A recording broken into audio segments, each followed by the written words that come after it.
Most noble citizens, we must bypass a life of dormancy and vice to pursue the generative endeavor of a hard day's work.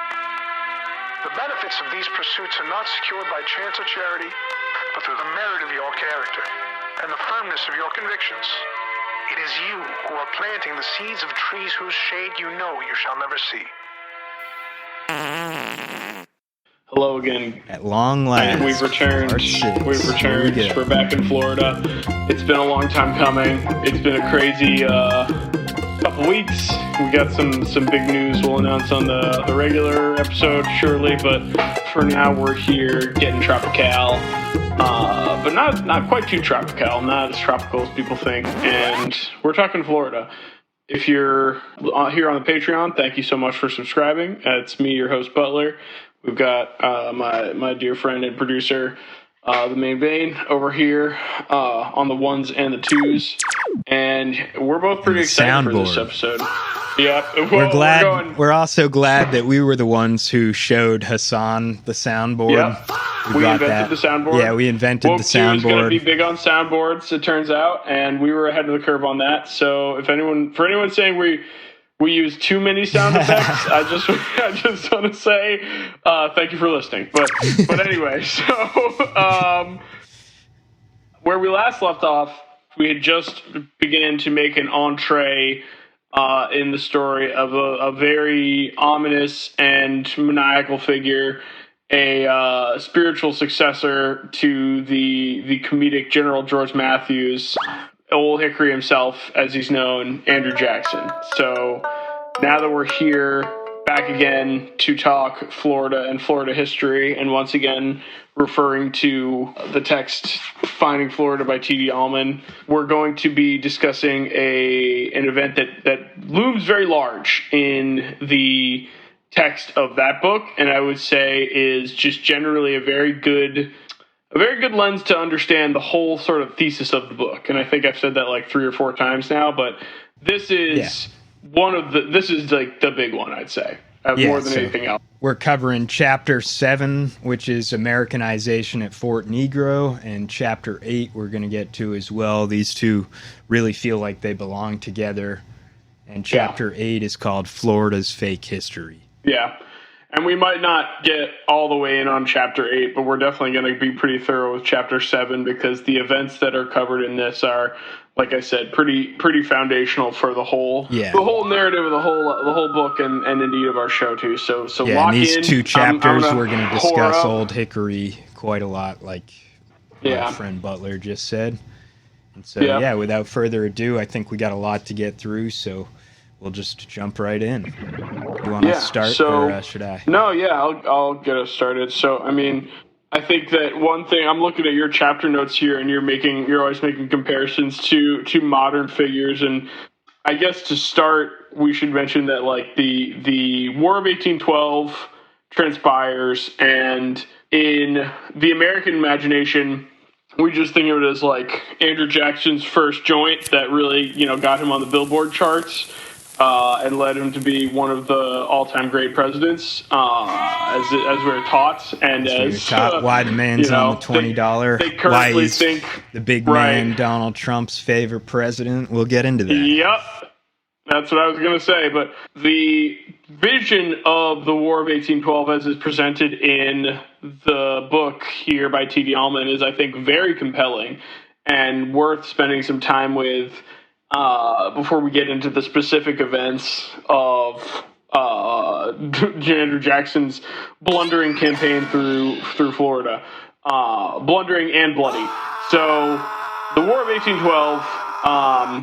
I guess we should take a second to sort of discuss the posture and relationship of European countries, although in the case of the Dutch and the English, they were mostly just companies. Yeah, but, right. In the case of... What's the difference at this point? Right. By this time, we're getting pretty close to synonymous. But what I was starting to say is that I think it's worth taking a second to just evaluate the relationship of European countries to the colonized subjects of their colonial holdings, which they still have a very unequal and problematic and very, negative relationship with that perpetuates to this day in many, many cases, I should say most cases. But I would say that by the 19th century, the Spanish, the English, the French, maybe to a lesser extent, but I'd have to look at the Haitian Revolution, but basically, there had been the Portuguese, certainly, there had been a sort of general recognition of the humanity of indigenous peoples. Now, it was conditional, unfortunately. It meant converting to Christianity, abandoning your, it's similar to the subsumation of pagans throughout all of Europe, too. It's like there was a degree to which they had to abandon parts of their own culture, and that represents a genocide in itself, but you were not considered someone else's property because of the way that you looked necessarily inherently. I guess is like the best what I'm getting at here. Yeah, and we'll talk about some of the literate tribes that end up being massacred in the Trail of Tears. Mm-hmm. And some of them we never end up learning actually had English names and had deeds to their properties and practiced common law and things like that. So, so basically the War of 1812 culminated in Andrew Jackson, really. And there was, after that, there was the Treaty of Ghent, which I'm going to do the air horn there. Yeah. And that guaranteed that all lands that were taken from the Native Americans during the War of 1812 would be returned to them. Right. And because the British during the War of 1812 were working with indigenous people, partially because of just pure, opportunistic necessity, but then also, like I said, in part because of, a sort of general recognition of, humanity there that was worth, acknowledging and trying to at least not totally subsume, not to give the British too much credit. That's really, not something I've ever wanted to do, but they were on the side that looked to have a little more fair understanding of indigenous humanity than Andrew Jackson. And so the Treaty of Ghent, tell us a little bit about it. Tell us a little bit about that in the War of 1812 and what are your sort of thoughts on this section here? Because I think this is really interesting, the way that this is all framed in the book. Yeah, so the Treaty of Ghent, as I said, would guarantee all the lands that had been taken from the Indians during the War of 1812 would be returned to them.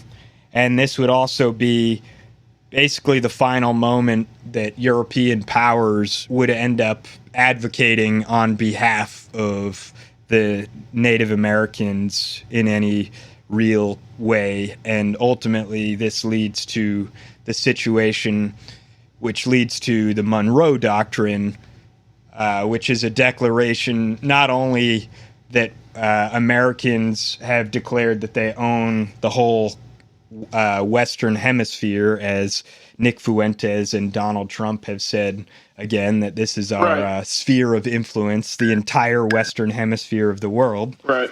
America needs to control its periphery, which is the Western Hemisphere. This is our sphere of influence. And what that means is we cannot be threatened here anywhere in a security context, in a defense, in the context of war, strategic.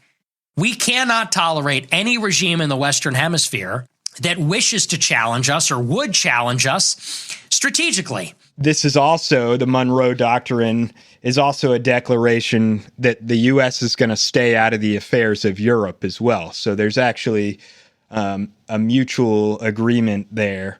And we end up not really invading or having any wars until the World Wars in Europe. So this is really the start of that, and there won't really be any type of intervention until the 1960s from a foreign power deciding to, in the case of Cuba, which is going to come up again. It is relevant today. It's relevant to this day, of course, yeah. And the only time that a European or any power across the Atlantic Ocean is ever going to try to mess with the United States ever again is in 1960. So from 1812 to 1960, we get about 150 years crazy run of declaring that the entire Western Hemisphere belongs to us, and Europe, for the most part, agrees to stay out of our affairs, which leads to the exterminationist campaign, the successful extermination of the indigenous people. There's no one there to advocate on their behalf. We don't ever, I think I want to take a second to just underscore that fact there and just like think about how you as an American most likely listening to this you probably never had those facts presented in that way to you.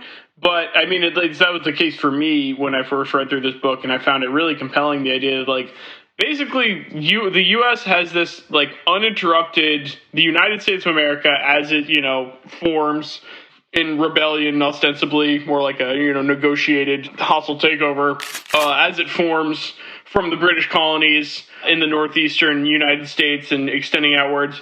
That basically has an uninterrupted run of total hegemonic control on the, the northern hemisphere of the American continent from 1812 until 1960. That's never presented. Those facts are never presented that way in American academia, really at all, at any level. But it is a very compelling argument to, like, if you want to understand the way the rest of the world understands America, I think this is a great way to do that. Because perspective is everything. And even in the name that you decide to give a war, there really is automatically going to be some built-in assumptions. And so Allman points out that the War of 1812, from the global perspective, could probably more accurately be called the British and Indian War, at least by the logic that we call the French and Indian War the French and Indian War. And in Europe, that war is known as the 7 Years' War. And from, again, a global perspective, we might call this a 300 Years' War, the ethnic cleansing campaign that it took to completely eradicate the Native Americans. And it's all, framing is everything, so you could call it the War of 1812, you could call it the British and Indian War, or maybe you could call it the 300 Years' War. And we'll see with these first and second Seminole Wars, as they get called, that also, depending on how you look at it, framing is really everything.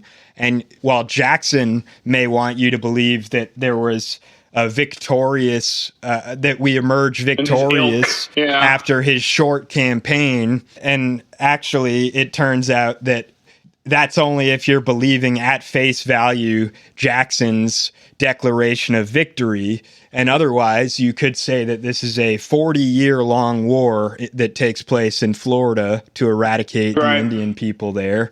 And it's not really a first and second Seminole War. It really lasts from around the prolonged hostile occupation. Yeah, it's a prolonged hostile takeover that Jackson would like you to believe was broken up into two nice, clean wars, when actually it really lasts from about this time period until just before the Civil War. Right, because it's like my co-host just said already, that like that period we're talking about from 1812 to 1960 of basically that 150 years of uninterrupted total American hegemony on the American continent, that is where like a lot of the indigenous Holocaust, genocide, and displacement that happens. And Florida specifically is a place where those forces are percolating and matriculating, and also mixing with the movements of escaped slaves from Spanish colonies and from America in a big way. Yeah. And so this creates an that is just in itself totally unacceptable to the let's call it spade here, ethno-state that is being formed in the north and defending and descending downwards. And so that is what Andrew Jackson essentially represents in his conquest of Florida, a quote unquote conquest, but I mean, it is certainly a lot uglier. Yeah. And so Jackson's victory in the War of 1812 renders the Treaty of Ghent effectively null and void, because in the aftermath of the slaughter at New Orleans, no European powers would ever attempt to intervene militarily again. And so T.D. Allman centers this whole chapter around the ideas of Americanization. That's the noun he uses to center the whole chapter. Yeah, the chapter's Americanization at Fort Negro. Yeah, and we're going to be calling it Prospect Bluff for at least I will. But the Americanization process, I think, of anyone who's been, part of a multi-generational immigrant family certainly is familiar with the idea of like Americanization, and it is as defined to render American. And basically, it is an idea that epitomizes two rampant impulses of American nationalism, and those are to eradicate alternatives to a society, as Stephen Douglas later put it, dominated by the white man for the benefit of the white man, to be administered by white men in such a manner as they determine. And then the other impulse was to render American territories not belonging to the United States, that is, commit aggression against America's neighbors. Here as before, and long into the future, Florida afforded at once an epitome and a prophecy. So yeah, that's a quote directly from the book, but it is, once again, just exactly what we're going to be getting at here in a second. And with what just happened in Venezuela, case in point. So it's like, this is all of these themes are alive and well. And I guess we should, today Prospect Bluff is called the Fort Gadsden Historic Recreation Center. That's actually, it changed in 2016, actually. Oh, it changed did. in 2016 it's been changed to Prospect again. Bluff Historic Site. That was the original name. It was changed to Fort Negro. Jackson names it after his protege, Gadsden, because he is so thrilled by the work that he does there, setting up an illegal fort in Florida. And then it was again changed apparently in 2016 back to Prospect Bluff, in case you ever get the chance to visit there. Yeah, and I'm planning to, as a part of recording this show too. That's something that's been on my agenda. But why don't we get into the specifics of what happened there? So it all went down on July 27th, 1816, and at this time, Andrew Jackson. Can you give me the sort of impetus or like the justification on what Andrew Jackson is doing in Florida at this point in 1816? Well, he just wants the land. I think that's pretty much as clear as it is. Right. He wants land and power, and he's working backwards from that, and he's given himself the power of a king even before he becomes president. And much like the story of George Matthews that we told earlier, he's operating in this area of plausible deniability, essentially, under President Madison at the time. Right. And ultimately, Madison will go on to deny his knowledge of Jackson's involvement in this region, just like what Jefferson would do. Monroe, I believe, would do, denying the actions of George Matthews and saying, I had no idea about this. And so, I guess we should. Can I give it a little try too? Because to sort of contextualize it in like military history terms. So, not that I'm some military historian or anything, but the way I sort of understand it, especially like up until fairly recently, a lot of like military tactics were, raising an army, which was essentially just getting together a group of guys. And then once you had those guys, in formation, actively, marauding and killing and doing their thing, you want to keep that going. And it's like, this is Andrew Jackson after the War of 1812. So it's like he still has his army in the field. He is still like in command of a military unit. And he just sort of keeps that ball rolling because if you look at military history, that's a lot of the times what happens. You can look at like tons of people in the 30 Years War period. That's like you get an army going, you just keep that rolling, and that's like how having an army works and how like leading an army works. So a key term that relates to that, or two key terms, are the legal distinction between a landgrave and a margrave. And I believe the margrave is the one that's a de facto military leader in an area. And that's also what happens when you're a governor, because a governor is considered the executive branch of a locality. Right. And so some of these terms have evolved into modern positions that we have now. And to this day, governors still have quite a lot of power in a local region. Right. And we draw this distinction because it's really true that the justification Andrew Jackson has for being in Florida on July 27, 1816, with a marauding gang of armed, military guys, is about as specious as it was for General Matthews. The difference is just the cachet and military prestige that General Jackson has because of the War of 1812. And in particular, it's a little complicated because it's you're in this morass of different European power politics where it's they're fighting the British over in Louisiana, but then the Spanish are technically who they're fighting here, but also, and that'll get more confusing, dear listener. Don't worry, the future historians will do their best to try and make it even more confusing. So we're going to try. That they will, and we'll cover some of those accounts, especially as we get through Chapter 8. And I think this is a great quote that just kind of sets the tone for this upcoming chapter. Allman says, "Understand what happened at Fort Negro, and a myriad of future events become intelligible." And there's our Theremin, West Florida, Lone Star butterfly effect. "Banish it from mind and memory, and 200 years of conflict and pain become disconnected, impossible to understand. You could say the massacre at Fort Negro was the signal event in the U.S. subjugation of Florida, except it sent no signal. To this day, almost no one is aware of what happened there." Right, exactly. Yeah, and I'll continue quoting because now we're going to talk about the horrifying nature of the massacre that took place there. No. So let me try and describe it in my own terms too, because it's we have the date, we have the context, and I mean basically July 27th, 1816, and it's one of the worst massacres in American history. Yeah, and what I wanted to say here is I think we're still at least a century plus from Florida having central AC, right? So and this is July. So remember that a lot of Florida history must be tinged with the notion that a lot of the people who are there, no one's there really on some it's a wildly inhospitable place. It's a very challenging place to live, and it has a way of just draining the life force out of people. And that's why shelter is often, it becomes very valuable. And where they are in particular is very far north in Florida. They're basically up in the Panhandle area near Tallahassee. And this Fort Negro, as it's called. And there's a leftover fort from the French, or the British had built this fort very quickly during the War of 1812. Exactly. And it's a fort that has become it's on a place called Prospect Bluff, which is what it's called now after 2016, it being renamed from Fort Gadsden, thanks to woke.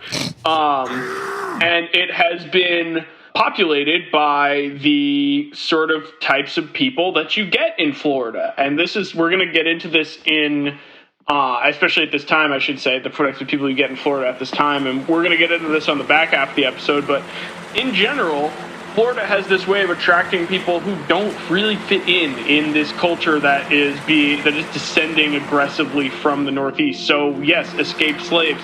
Choctaw Native Americans who are literate have deeded them by, English courts, and Spanish-speaking folks as well, people who are sort of mixed families of these different groups.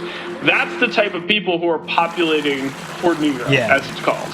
And to their great misfortune, the ne'er-do-wells and bad guys that are rolling with General Andrew Jackson come upon their fort in late July. Yeah, and they actually catch the Native Americans in a two-pronged attack. They're sending the Navy down a waterway, that's a great point. And then they're sending an army another way. So they've got them caught in what Allman calls a pincer of terror, and they're forced into this fort. People are fleeing. They're fleeing. Yes. They would have, is often the case, if they're not surrounded on all sides, they would have just broken apart, and much like guerrilla warfare, they would have scattered. Would have been impossible to do this much damage all to so many people. But at Jackson's direct orders, he's ordering them to be enclosed, and they have nowhere to go except to hide in this fort that is no larger than a modern high school auditorium or gym, essentially. Yes, because they're essentially living along the banks of, these are essentially the same types of people I just described, and they're living along the banks of the Apalachicola River, which is one of Florida's many meandering, slow, wide rivers that people basically use to sustain themselves. And when the U.S. Navy comes floating along, people don't want to be anywhere near that shit. They don't want to be seen by that. So even as soon as they catch word of it, they're running away, and they end up sort of congealing and coagulating around Prospect Bluff at this fort. And I guess, why don't you get into the specifics of the narrative as it has been handed down to us by Jackson and his people, Mr. Clinch and them. Tell us what they say happened. Yeah, so the account that we get of this is from Duncan L. Clinch, Colonel Duncan, who ends up becoming... Dumbass he name. comes up... Imagine being Duncan in the late 19th century. What a loser. In the early 19th century. So Duncan. He is one of our only eyewitness accounts. After Clinch is questioned, I believe, by Congress, there ends up being an investigation eventually into the events that happened there. And so one of the eyewitness accounts we get is from Clinch, and we get this eyewitness account as well. The explosion was awful, and the scene horrible beyond description. In an instant, lifeless bodies were stretched upon the plain, buried in sand and rubbish, or suspended from the tops of the surrounding pines. Here lay an innocent babe, there a helpless mother. On the one side, a sturdy warrior, and on the other, a bleeding squaw. And the words warrior and squaw are of great significance in what was supposedly an expedition to chastise runaway black slaves. And the witness testimony that we get was from Duncan Clinch. By his own account, he says that a great majority of the forces that were killed were non-combatants. More than 200 women and children was his estimate. And right, but what do they say caused the death of those 200 women and children? Yes, so the cause of this death is an artillery attack, which they claim that it's a single cannonball was fired at the fort. And although there would have been no means of actually heating this cannonball, they claim that it had these magical properties, that it was like a flaming cannonball that managed to create an explosion that killed 270 people, and yet somehow they claimed it also left 163 barrels and 500 kegs of gunpowder, as well as 500 carbines and almost 1,000 pistols and 500 swords, all unaffected. Right. And so there's obviously something that does not add up about this testimony. There is no furnace for heating the cannonballs, and somehow they claim that this single cannonball shot had managed to commit this massacre, which we obviously know is a complete lie. Yeah, well, I mean, it the way it's presented in Mr. T.D. Allman's narrative, shouts out, is very compelling, because it's just like, the story you get is that they sent one flaming cannonball into this fort, and it exploded, killing hundreds and hundreds of women and children, and then they were somehow also able to recover like 100 plus barrels of gunpowder after the fact. Like, this is not, like I said, not from obscure sources. You can go on the Wikipedia and read these things on there without the least bit of critical thought. From the Wikipedia, I'm going to read this. The fort was destroyed on July 27th, 1816. A hot cannonball landed in the magazine, leading to a huge explosion. This action is also sometimes referred to as the Battle of Negro Fort, Battle of Prospect Bluff, Battle of African Fort. Colonel Duncan L. Clinch, the attacking commander, reported salvaging approximately 2,500 muskets, 50 carbines, and 400 pistols from the ruins, as well as inflicting nearly 300 casualties to the fort's occupants. Yeah, and then there ends up being 2 surviving commanders who they claim were unharmed. One of them was Indian, which they provided no name for, and then the other was, at least to Americanize, they called him a Negro, and he may have actually been of mixed blood and was in fact a Spaniard. But they did have a name for him, which was either garçon, which is the French word for boy or servant, or Garcia, they think. And the customs of warfare at the time dictated civilized treatment for captured enemy commanders. But Colonel Clinch, following Jackson's orders, said that the laws of war do not apply for conflicts with savages. Right. Well, and it just, again, the dehumanizing tendency of this new political apparatus that is descending onto this population who were not brought here even by their own volition. Many of them, were multi-generational indigenous people, but many of them were also escaped slaves who were finding their way in this country that they did not ask to be brought to. Right. And I want to read this from the Wikipedia because I find this really compelling. This is the only time in history in which the United States destroyed a community of escaped, formerly enslaved Black Americans in another country. So I think that's a great sentence just from the Wikipedia, because it's just like, that is exactly what's going on here. This is not the United States even at this point. Like, this is... Yeah, but as we'll see later, too, in one of the common accounts that will be talked about in Chapter 8, that also does a disservice to history, because much like another account we hear, it completely erases the multicultural aspect of this and says that it's only a massacre of Negroes. That's not true. It was a deliberate attack on a multicultural farming community because the idea of multiculturalism was considered a threat to Jackson and the white American project. Yeah.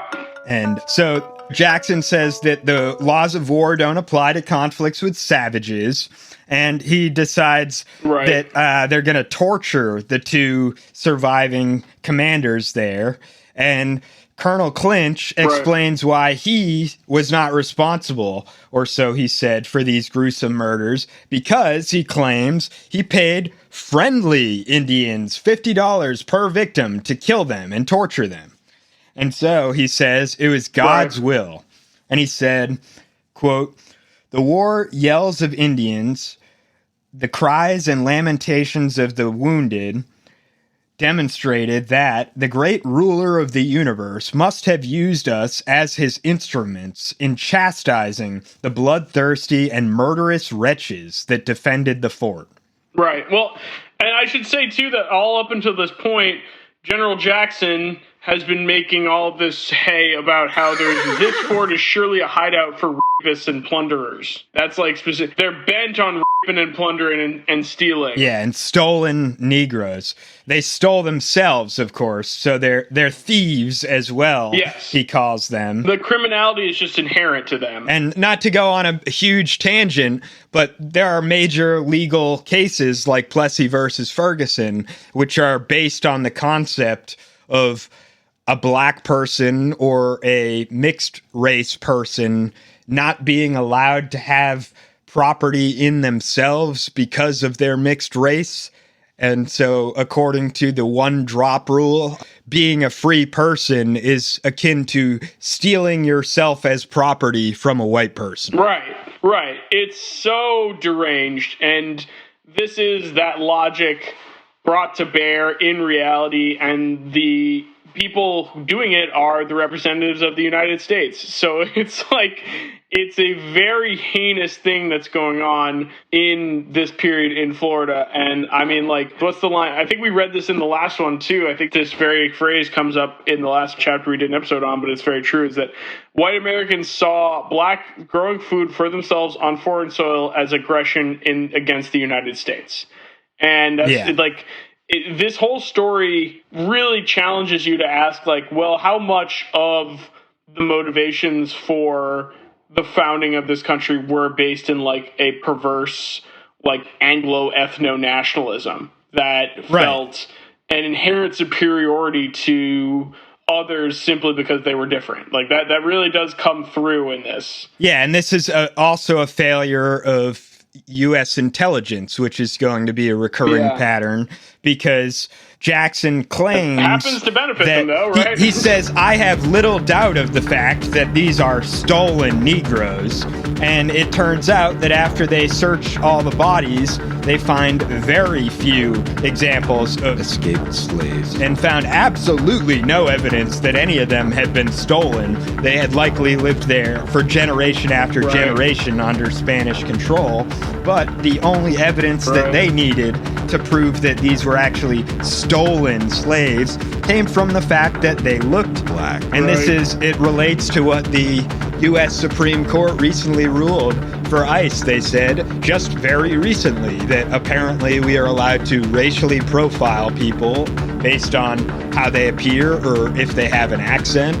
And you are allowed to apprehend people based on that fact because the color of your skin determines your level of guilt.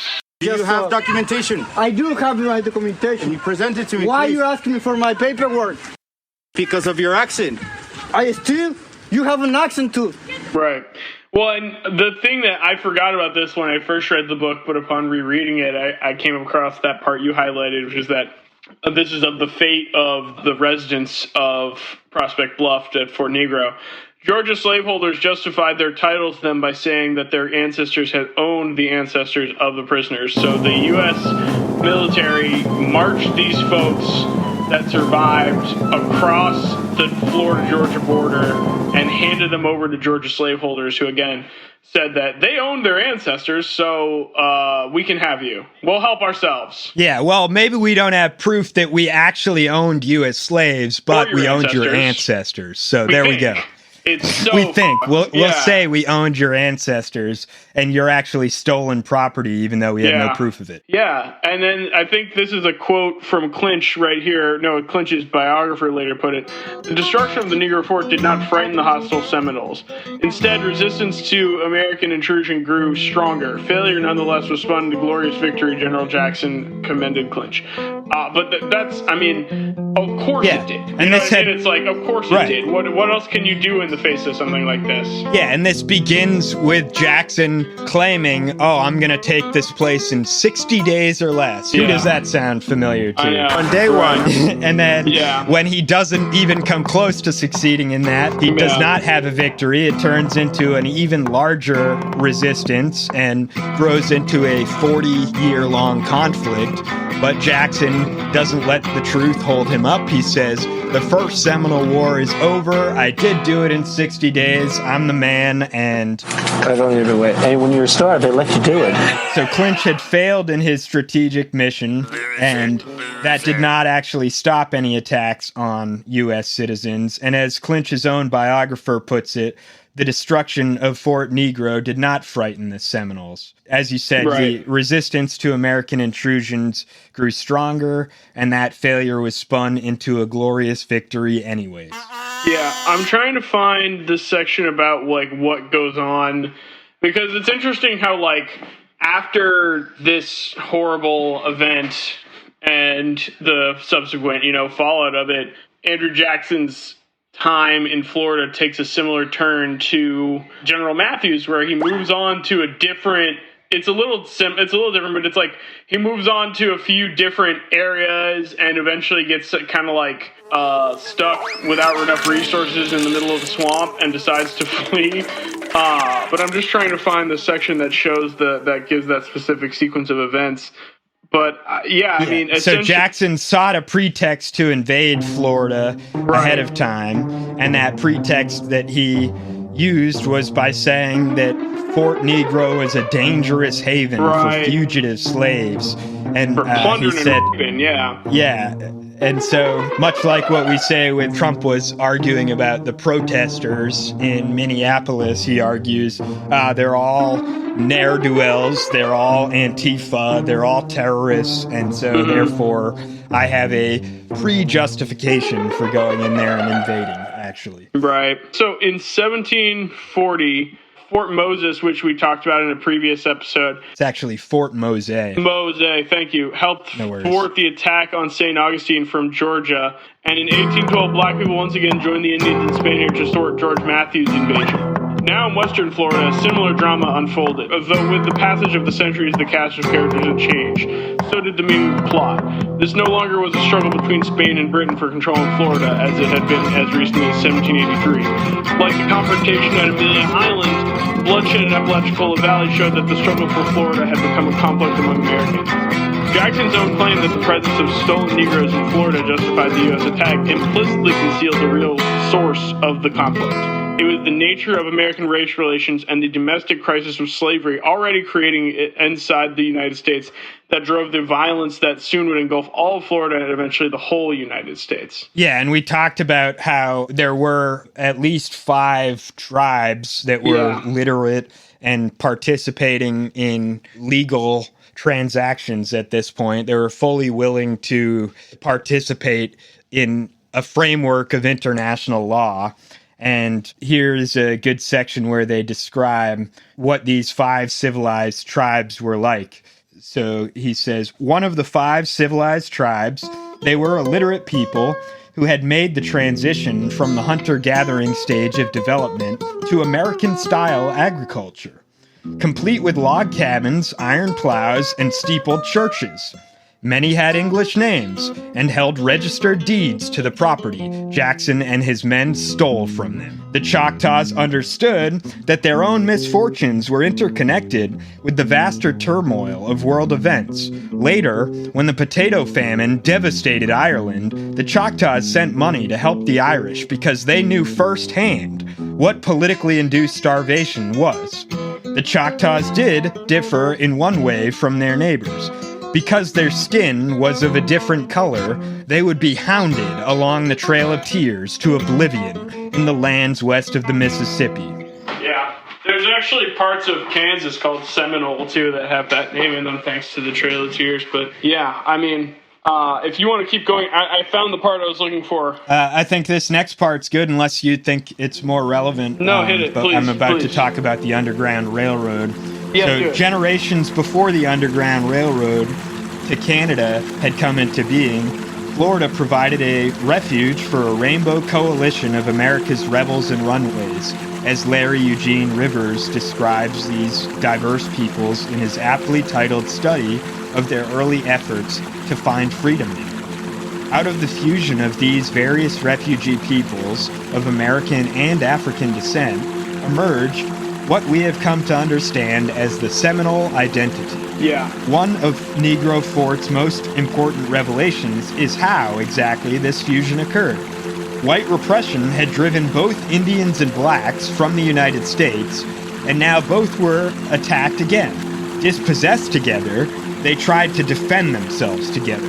Garcon and his Choctaw ally were killed, but following the massacre, more and more Indians and blacks would make common cause in Florida, and their example encouraged more and more freedom seekers to join them. Yeah, and I think that's really important when you're talking about, like, what is the Seminole identity, to understand that it is a complex amalgamation that in no small part emerges in response to the aggression of the United States. That is very much a part of the identity itself, at least as I understand it. Yeah.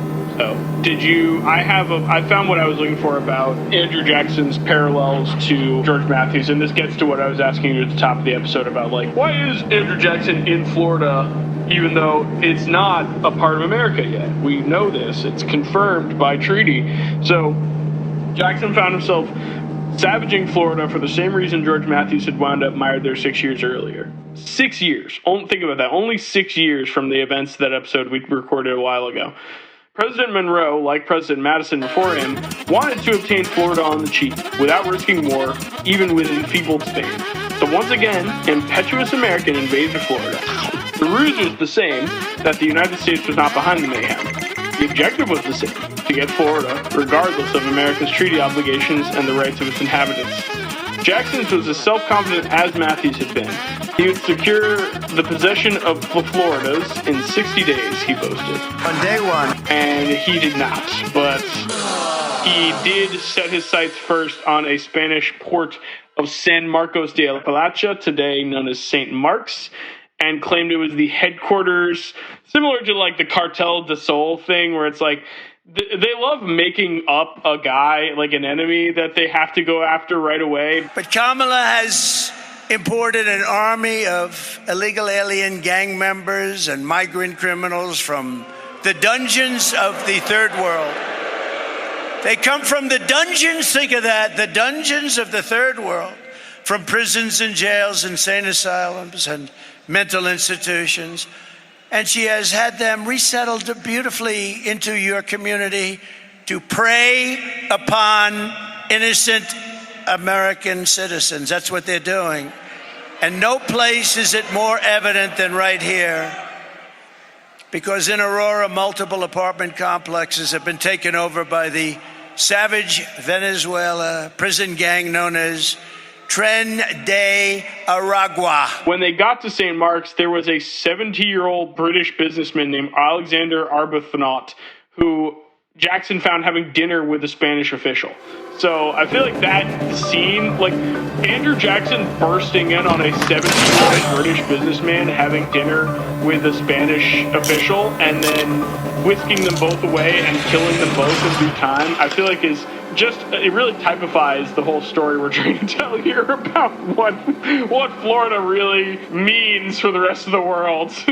Yeah, it says even that fans of Jackson at the time were pretty horrified because of the horrific killing of these two white people. And Jackson says, right, I know my God would not have smiled down on me if I only killed black people, basically. He said also white people that are too friendly with black people also deserve to be massacred. Yeah. And that way God smiles down on me is what he claims. Yeah, where is that quote? God, it's so true. Yeah, it's...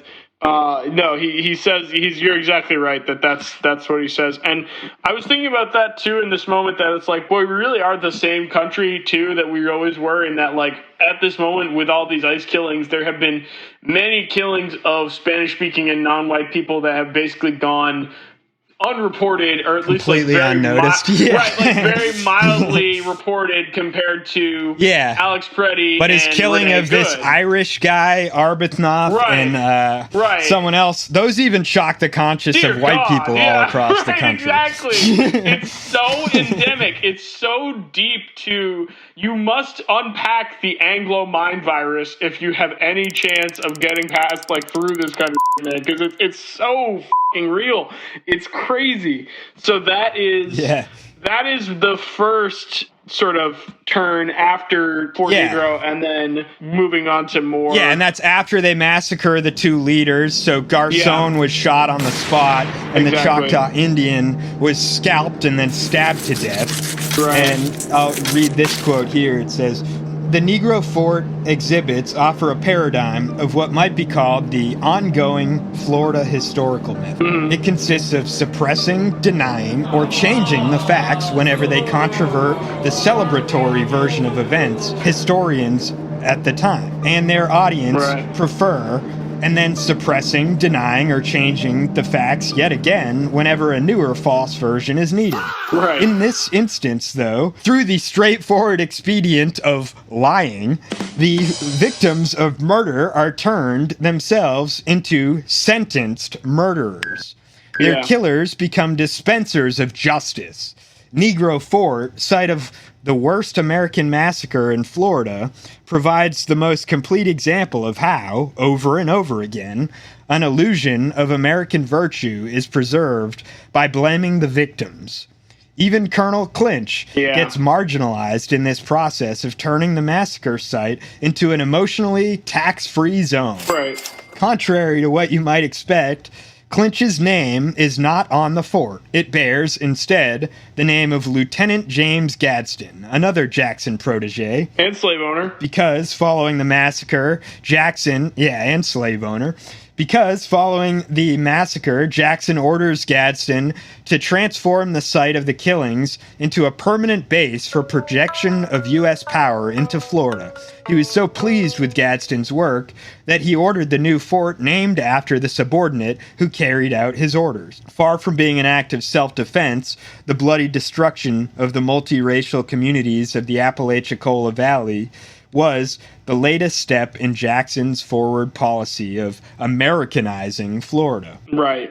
Yeah. Clinch cleared the ground, and then Gadsden takes charge of a two-step as he establishes the new fortification, regardless, to use Jackson's own word, of the fact that it was illegally located on foreign soil 50 miles beyond the borders of the United States. So yeah, that's what goes on to be the future for Fort Negro, and like I said, it went to Fort Gadsden and is now known as Prospect Bluff as of 2016, in a small nod to the history, which, pretty cool. Thanks for that, Woke. We're happy to be back in Woke 2.0. Here's that quote from Jackson that I wanted to read earlier. Yeah. My God would not have smiled on me had I punished only the poor, ignorant savages and spared the white men who set them on.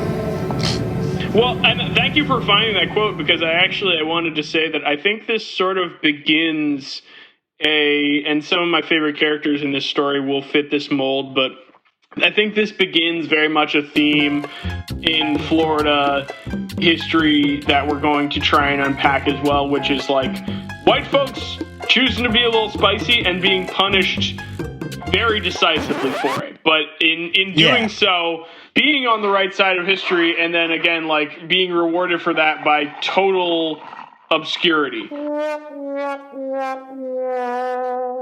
But, it's like I said, that's one of the reasons we're doing the show is I want to unpack those little corners of history where you have people who maybe aren't in the place you would expect them to be, but are exactly the right kind of people that we want to be highlighting and elevating in this time and place now. So it's like maybe those two, maybe the 7-year-old British guy isn't exactly that kind of person. He probably, who knows what that guy really believed. He was British and all that. Right. But so Jackson, we're going to get some cool guys later on. We're going to get to some cool guys. Hey, can I read a quote here too from the book? Yeah, absolutely. So, the Florida epicenter of the British-inspired anti-American conspiracy clearly wasn't at St. Mark's, so Jackson next headed east into the Florida wilderness, intending to find it there. Across the same swamps and forests where a quarter millennium earlier, De Soto had vainly sought gold, Jackson now raged. Jackson's army made slow progress, according to James Parton, whose lauded biography of Jackson was published in 1859. Wading through extensive sheets of water, the horses starving for want of forage and giving out daily in large numbers, until at last, Jackson and his troops seemed on the verge of enacting a decisive massacre. The enemy headquarters, supposedly friendly Indians assured them, was only 6 miles away. At sunset, the lines were formed, writes Parton, and the whole army rushed forward. Where the great encampment was supposed to be, Jackson and his troops found nothing. Jackson blamed his failures on one of his Florida victims. The elderly Scotsman whose dinner Jackson had interrupted was alleged to have written a letter to Indians warning them of his advance. No authentic text of Arbuthnot's supposed letter was ever produced. The text Jackson brandished was actually addressed to Arbuthnot's son. Its purpose was not to warn the Seminoles that Jackson was coming. That was obvious. It was to urge the Seminoles to avoid bloodshed and not resist such a powerful force. The strangest part of this story is the one that no American historian seems ever to have challenged. Why would savages have needed a Scotsman in St. Mark's, 107 miles away, to write a letter in English informing them that more than 2,000 American troops were headed their way? As his own staff reports make clear, Jackson's thunderous approach gave the Seminoles ample warning. Jackson had aimed to provoke a decisive battle, and instead, the foe had vanished by 100 paths and were no more seen. It was a situation to exasperate the mind of General Jackson until one night a young Englishman named Robert Ambrister disrupted Andrew Jackson's sleep by arriving unannounced at his camp seeking food and shelter. By then, Jackson needed a scapegoat for his Florida failure, so he dragged his uninvited English guest back to St. Mark's, where his own officer refused to condemn Ambrister to death. Jackson personally ordered him killed. After stealing his cargo, Jackson killed Arbuthnot by having the old man hanged from the yard arm of his own ship. It was a scene to dismay even Jackson's hardiest well-wishers. Hapless Arbuthnot, Jackson's biographer later exclaimed.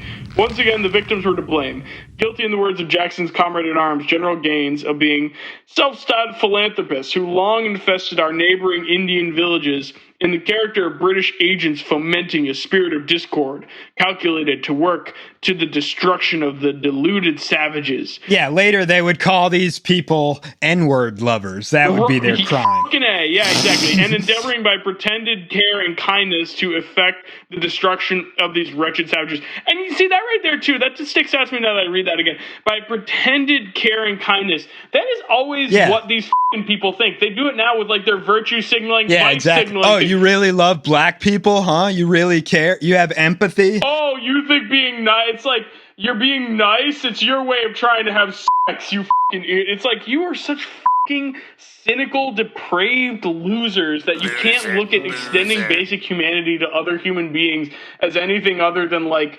performative weakness. Yeah, exactly. It's so fucking sad. Yeah, it's performative. We're outraged by your atrocities, and it's just performative. It's not just shocking to the conscience to read about this stuff. Exactly. Yeah, exactly. So I wanted to give, because when I reread that passage, I was so struck how it's like, what is it about the state of Florida in the 19th century that just turns these men into, like, these rambling, genocidal lunatics, berating or like just marauding around? As was said before in a previous chapter, the desire to own Florida corrupted the soul of the American public with each successive generation. That's the actual explanation. It creates its own, like sort of purgatory that they all end up in. That is, like, it's just and yet, you know, Jackson did make his way out of Florida by blaming everything on this random dude who showed up in his camp and basically pissed him off at night. You see that he was just annoyed by the guy, so he made him escape. He woke him up. Yeah. So he murdered him, and that was why even some of his biggest fans felt that was an outrage, because it affected a white person, a British person. And after that, I mean, basically, 44 days had passed. All he had to show for his exertions were 2 dead white men, a stolen cargo ship, and a trail of devastation. Jackson could plunge onward into the same inaccessible retreats that had swallowed up so many of Florida's other would-be conquerors, or he could choose survival. Jackson chose survival, and abandoning his pursuit of the savage foe, he pounced on easier prey. Having assured the Spanish he had entered Florida in order to defeat our common enemy, he now overthrew the Spanish government in Pensacola he claimed to have been protecting and installed a provisional government in its place. Classic American terrorism, let me just tell you, and a great lesson for anyone who thinks they can trust the Yankees to help them come into their country and deal with their common enemies. This is what we do. This is what we've always done. This is the history of America. Learn your history before you allow the Yanks in to deal with your common enemies. So Jackson then marched home, whereupon even more bizarre events began to unfold. Jackson's first step was to proclaim his Florida failure a great victory, which, by the way, very Trumpian. Exactly. So he made the bizarre claim that as a result of all the mayhem in West Florida, East Florida, as he had promised, was now in American possession. Which made no difference to the average American at the time, I'm sure, what the difference even was between the places. But except for his abortive advance to the Suwannee River, Jackson had not actually ventured into East Florida. And this is my favorite quote. The Seminole War, Jackson added in his most bizarre comment of all, may now be considered at a close. 40 years later, U.S. troops would still be fighting and killing Seminoles in Florida. So when I reread that, it gave me shades of George H.W. Bush. It's just going to be a little conflict. You know, invading Venezuela's just going to be a very short, just like the Iran invasion, too. It's mission accomplished. Or Iraq and Afghanistan. Yeah, mission accomplished. Mission accomplished. It's going to be so quick. Within 60 days. I mean, I'll have it solved on day one, if you remember. 60 days! On day one. Who doesn't want a bigger country within 60 days? I mean, it's like it's like the summer sales event. Like, we got new deals on new countries. Yeah. Come on down. So the eventual outcome of Jackson's 1818 assault was the introduction of monoculture slavery into Florida, followed by devastation in the Civil War, followed by generations of poverty and backwardsness. The immediate result was one of the most heated controversies in American history. Jackson, like Matthews before him, claimed to have received a letter confirming that the President of the United States approved his proposal for the invasion of the Floridas. Monroe denied it, and it was never possible to prove that President Monroe had authorized the letter, as it was called. Never possible to prove. Madison's policy of plausible denial had been passed on to Monroe. He had used General Jackson the same way Madison had used General Matthews. And then when this latest Florida ploy failed, Monroe disavowed Jackson, just as Madison had disavowed Matthews earlier. The difference was, unlike Matthews, Jackson would ultimately get his revenge because Jackson ultimately would emerge out of this a celebrity. Yeah. And this is another part of the great lie, is that it's told to us that Jackson had these quiet years in the time between 1812 and 1829 when he finally becomes president. And part of this mythology is to hide the fact that they claim he doesn't have much political experience. But he committed a murder campaign in Florida. Yeah. And that's the reason why he's massively popular at the time in the United States. Yeah. So they pretend he was this quaint figure that was unknown, and they pretend that by the time he became president in 1829, he had very little experience, according to his biggest biographer. And this is an outright lie. He's one of the most qualified presidents, having been a governor, a senator, a congressman. He's been pretty much every position possible by 1829 by the time he's elected president. But that doesn't fit into the convenient story that says that he took a nap from the years 1812 to 1829. Right. Yeah. Yeah, exactly. I mean, General Jackson, the portrait of him we get in this is like truly like a madman. And then it's also, I was thinking about this too as we reread through that, where it's like, I don't know what it is about this culture of ours that we love a procedural ploy, or like a bureaucratic, like just like some small, like, we love a bureaucratic shuffle. Right, just that's losing exactly the forest for the trees inside of a bureaucratic shuffle. We love that. It's like, well, did the president authorize this guy to do it or not? It's like, is he American or not? Like, was he there trying to expand this as America or not? Like, what the does it matter if the president authorized this letter or not? It's like the net effect seems to have been that we expanded America. Is the president disbanding the fort?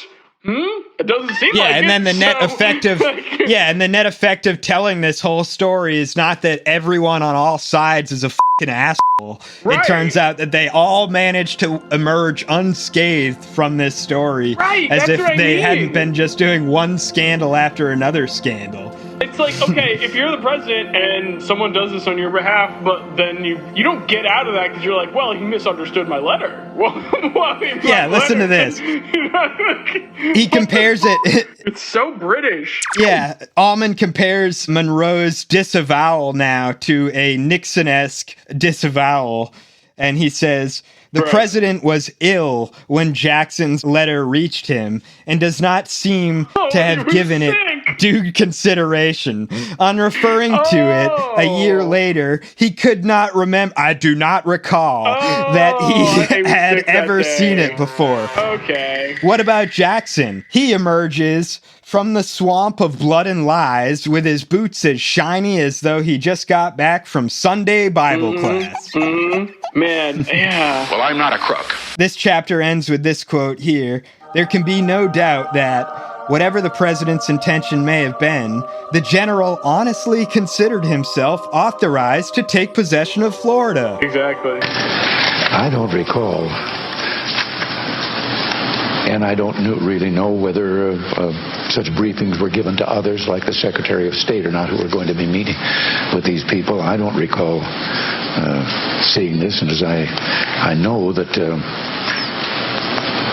my policy was not to involve others in this. I mean, I wanted them involved, but I didn't want to be on record as doing it. Monroe, neither America's first nor last Teflon president, Teflon Don, got away with it. He went on to be enshrined as the benign presiding genius of the era of good feeling. And how could Congress punish Jackson when he too was blameless?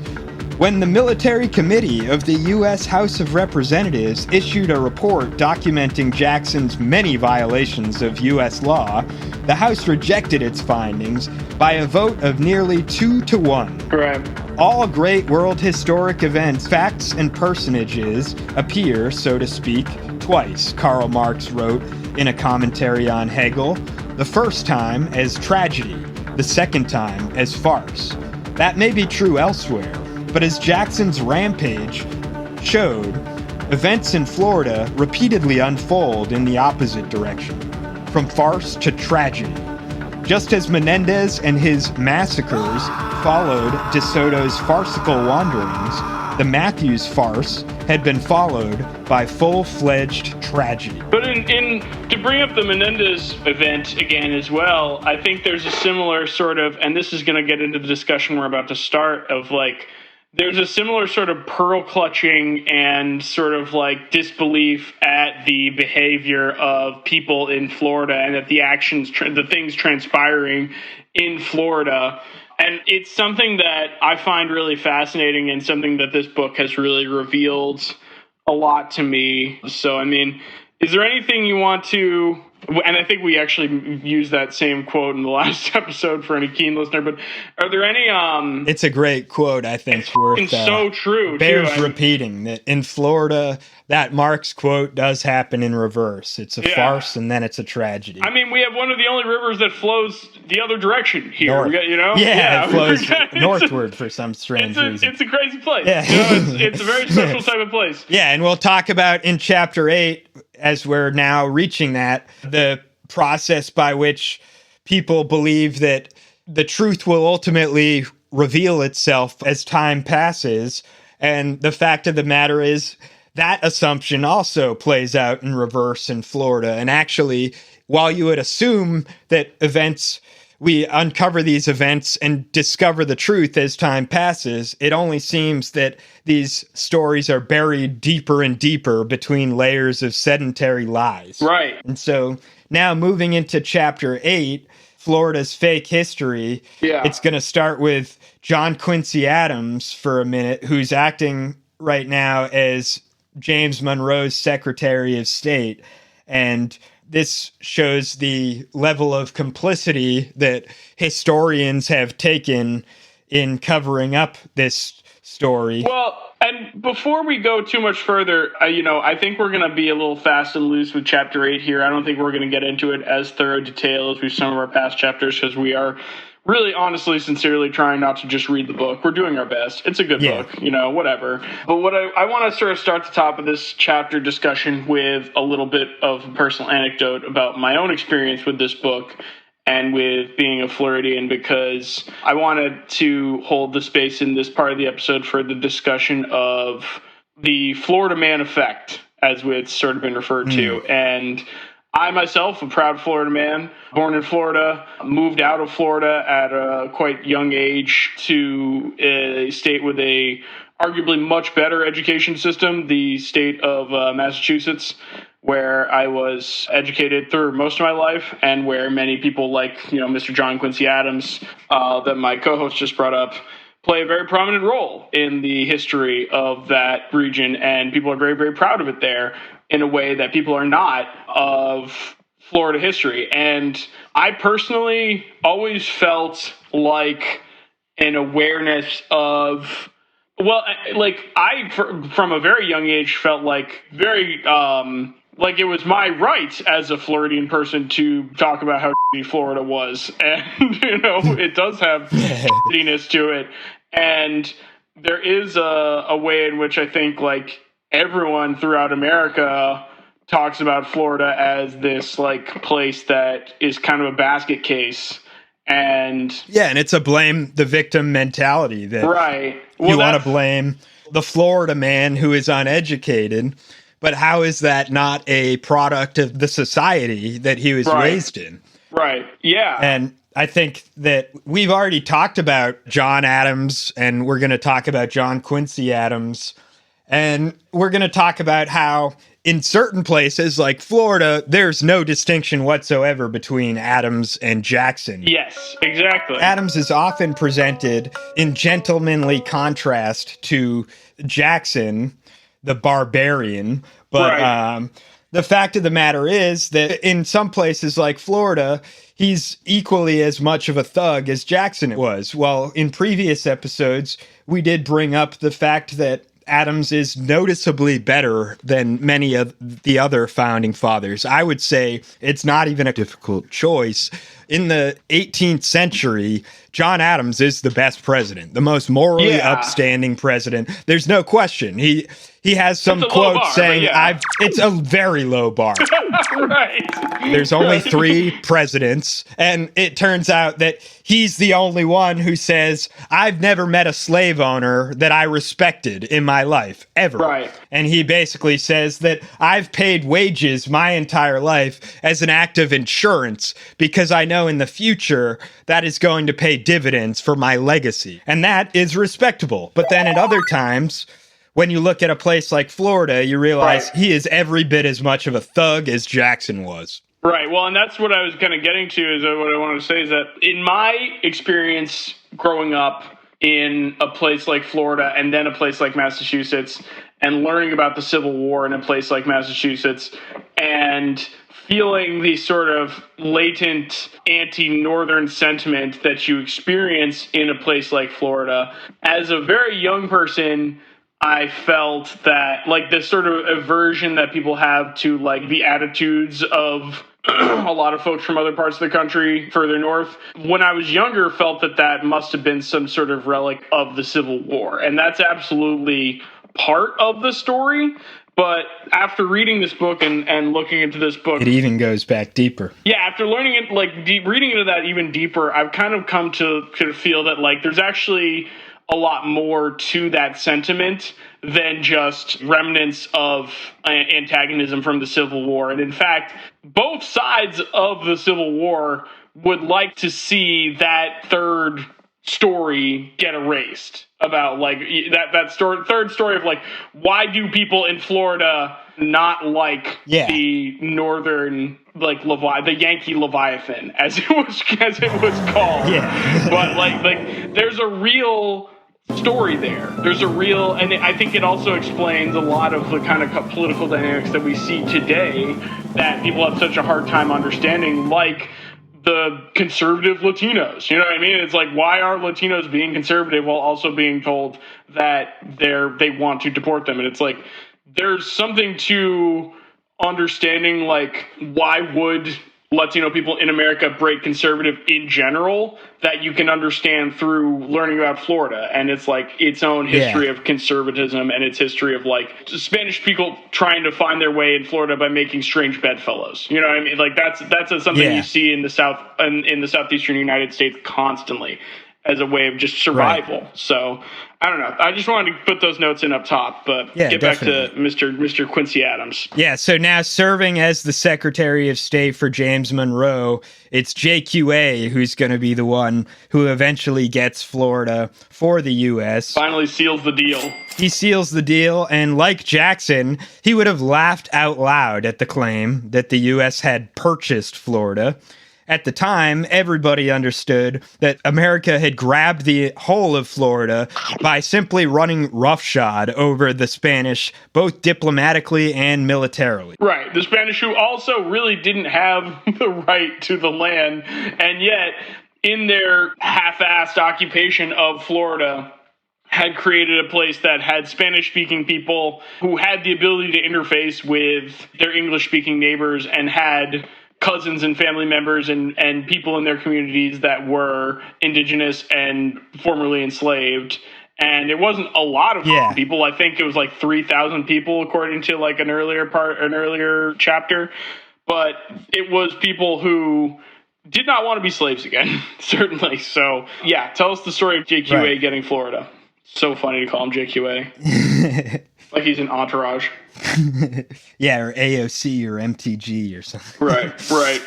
So yeah, Adams is presented in gentlemanly contrast to Jackson, But actually, when the Spanish ambassador asks for an investigation into Jackson's atrocities, Adams demands an investigation into that Spanish official instead. And he says that if the Spanish had been doing their job in Florida, then there would have been no need for Jackson to rampage there. Right. So he's complicit in this as well. And taking the logic to its extreme, he presents an ultimatum. Either the Spanish would have to make sure Florida was no longer a post of annoyance, as he said, or they would have to get out of Florida. Georgia, not Florida, was actually the post of annoyance, though. And I want to remind the listener of that bit I read about the Oglethorpe statue I saw in Savannah, Georgia, not too long ago. Yeah. Right? Think about that. Right. So he's conflating an incident in Georgia and saying this gives us, because Georgia is getting out of hand during the War of 1812, and the British there in Georgia, I believe, are really the thorn in the side at the time. Yeah. But Adams says that this is a reason why they're allowed to do what they do in Florida.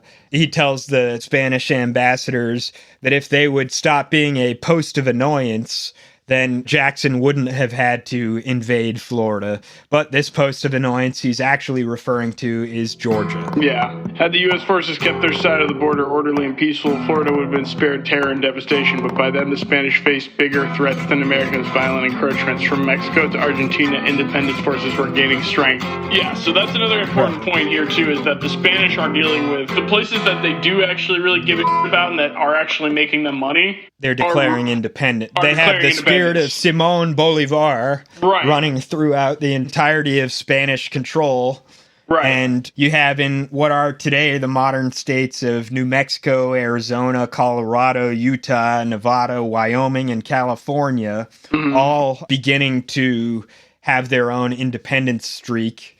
And you'll have eventually Texas and many others start to become annexed in that way. Yeah. As we've talked about, it's following the model of the Florida Patriot. Yes. They would even copy the flag. Yeah, they literally copy the flag, as we talked about in an earlier episode.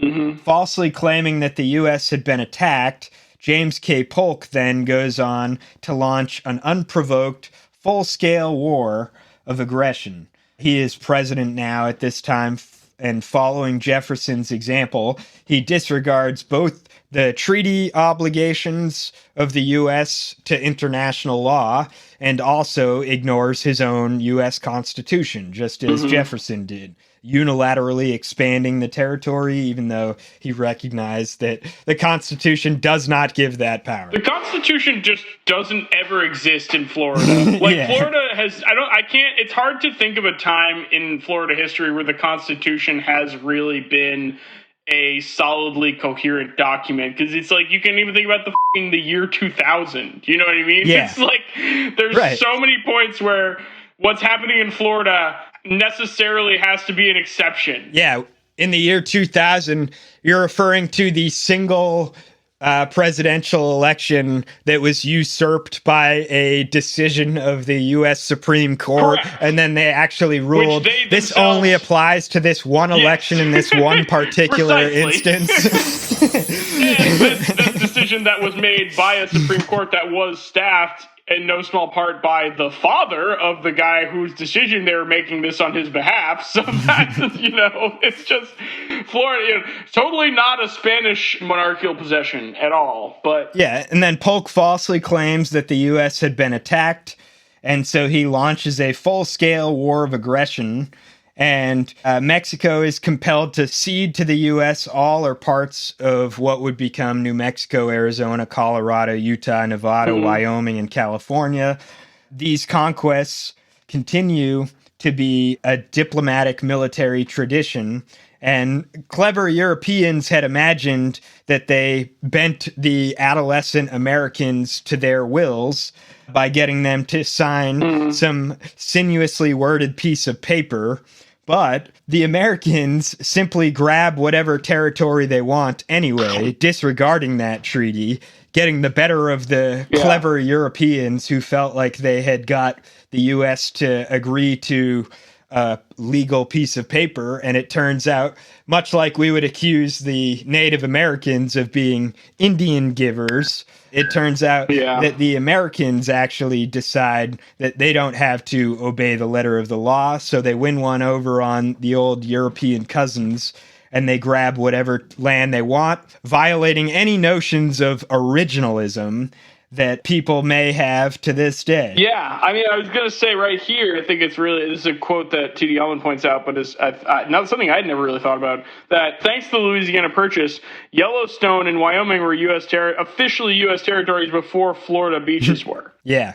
And yet, like, Florida beaches have been populated by Europeans since the 16th century, as we went over. So it's a very interesting, it's a place that just doesn't fit these other molds we have throughout the rest of the country. Yeah, and so according to this treaty, this would make 1/4 of the U.S.'s territory to this day null and void.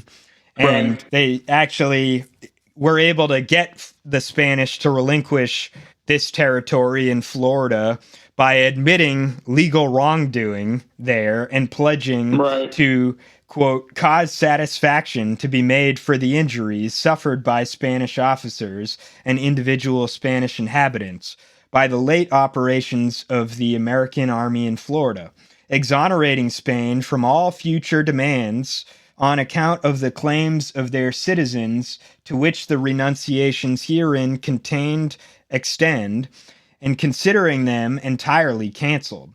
It also undertook to make satisfaction for the English. The U.S. pledged to pay its own citizens up to $6 million for any losses the Spanish government had inflicted on them. But what claim could Americans possibly have on Spain when it was Spain itself that had suffered losses at the hands of Americans?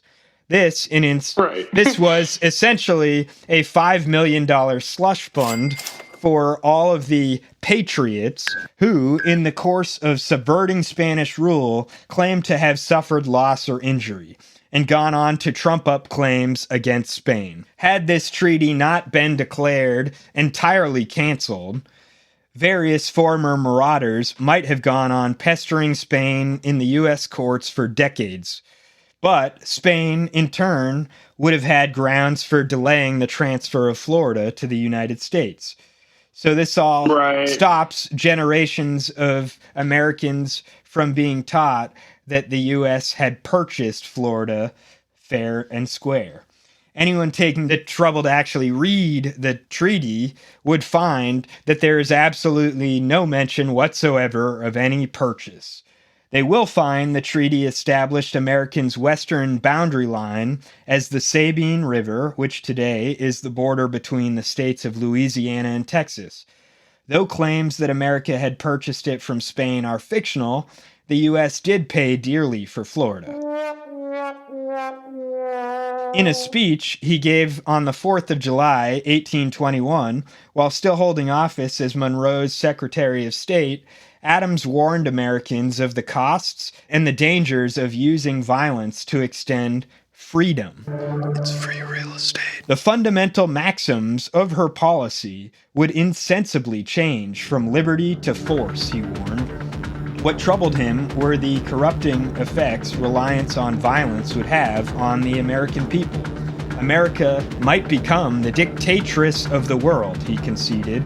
She would no longer be the ruler of her own spirit. Oh, I was just wondering if you were going to get to that quote. And so this is, I believe, very much like an admission like what would happen with Eisenhower's famous military-industrial complex speech. Yeah, right. In the councils of government, we must guard against the acquisition of unwarranted influence, whether sought or unsought, by the military-industrial complex.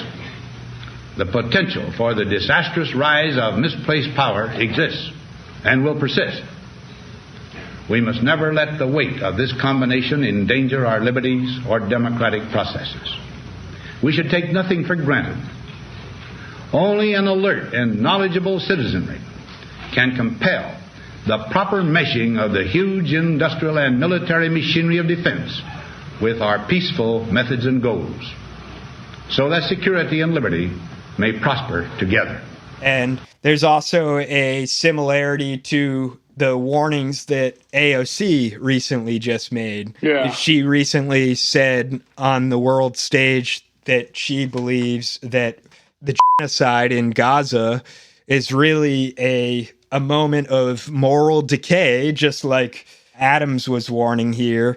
And in her words, she said that we've reached new layers of depravity. Yeah. And we see that further and further as we go on to now just willy-nilly kidnap a foreign leader, even though there's no legal precedent for that. We're talking about... Right. Yeah, we're the dictators of the world, folks. We're actually just outright starving Cuba with the most severe embargo we've had on them in 60 years. Helping the Israelis do the same in Palestine. Yeah, yep. So it turns out that these warnings about becoming more and more depraved in order to have stuff...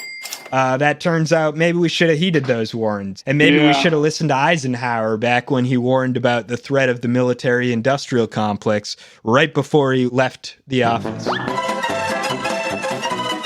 Yeah, and I don't want to read too much else about, well, I'm just trying not to read the book, but basically we have reached the end. What my co-host is describing is the end of Spanish rule in Florida officially. It has been very tenuous for some time, and we'll cover more about that, but I'm going to read a quote from Professor Isaac Cox put about like what this looked like for the people at the time. So the southeast corner of the United States was filled out now that the power of the past, Spain, had been constrained to hand its strategic but useless northern outpost over to the power of the future.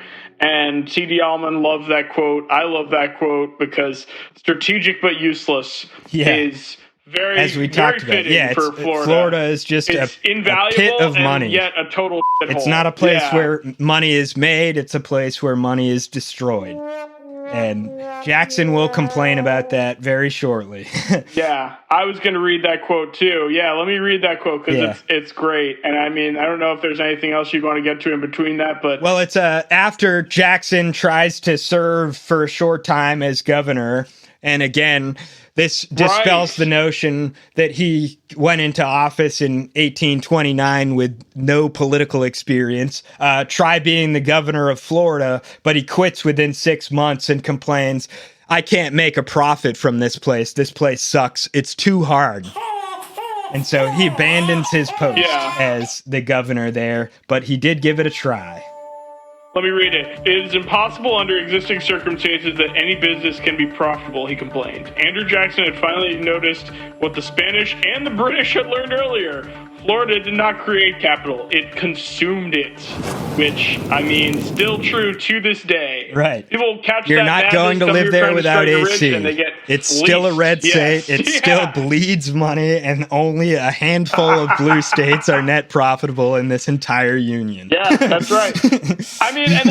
Just to sort of make a broader question out of it, I think about this all the time. It's like, it does really get into some questions about the very, identity of a nation and what defines a nation. Is it only the parts that are economically solvent, or if you have a given polity where one part of it is just much more expensive and resource intensive for those people to live in that place, how does that fit? Yeah, the entire Sunbelt region where how does that the slave owners purposely settled themselves in the least habitable place.